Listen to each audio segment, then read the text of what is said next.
इतकी वर्षे खरे तर अगदी आतापर्यंत अजितदादांच्या सावलीत राहून त्यांच्या सामाजिक कार्याकडे लक्ष देणाऱ्या सुनेत्राताईंना अचानक परिस्थितीमुळे राजकारणाच्या दलदलीत उतरावं लागलंय। याआधी त्यांनी लोकसभेची निवडणूक लढवली होती आणि त्या निवडणुकीत त्यांना सांप्रतच्या राजकारणाचा दर्जा नक्कीच दिसून आला असेल। त्यानंतर त्या राज्यसभेवर निवडल्या गेल्या, त्या केवळ लोकसभा निवडणुकीत झालेल्या मानहानीवरचा उतारा म्हणून। त्या राज्यसभेच्या खासदार असल्या तरी अजित पवारांच्या पक्षातील त्यांचा वावर अगदीच मर्यादित होता किंवा जवळपास नव्हताच। पक्षांतर्गत त्यांच्याकडे कोणतेही पद नव्हते आणि पक्षाच्या निर्णय प्रक्रियेतही त्या सामील नव्हत्या। या पृष्ठभूमीवर अचानक त्यांच्यावर पडलेल्या जबाबदाऱ्यांचे ओझे सांभाळणे हे नक्कीच त्यांच्या समोरचे एक मोठे आव्हान आहे। सुनेत्राताई राजकारणात जरी फारशा सक्रिय नसल्या तरी दादांच्या राजकीय आयुष्याच्या त्यातील चढ उतारांच्या, बऱ्या वाईट प्रसंगाच्या त्या सगळ्यात जवळच्या साक्षीदार होत्या।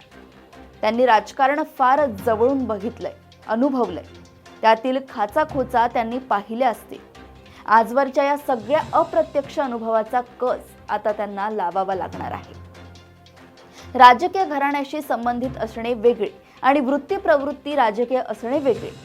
सुनेत्राताई माहेर आणि सासर अशा दोन्ही ठिकाणी राजकीय वातावरणातच वावरल्या, परंतु याचा अर्थ त्या राजकारणी आहेत असा होत नाही। खरे तर सुनेत्राताईंबद्दल महाराष्ट्र अजूनही अनभिज्ञ आहे। अजितदादांची अर्धांगिनी, पद्मसिंग पाटलांची भगिनी हा त्यांचा आतापर्यंतचा मुख्य परिचय राहिला आहे।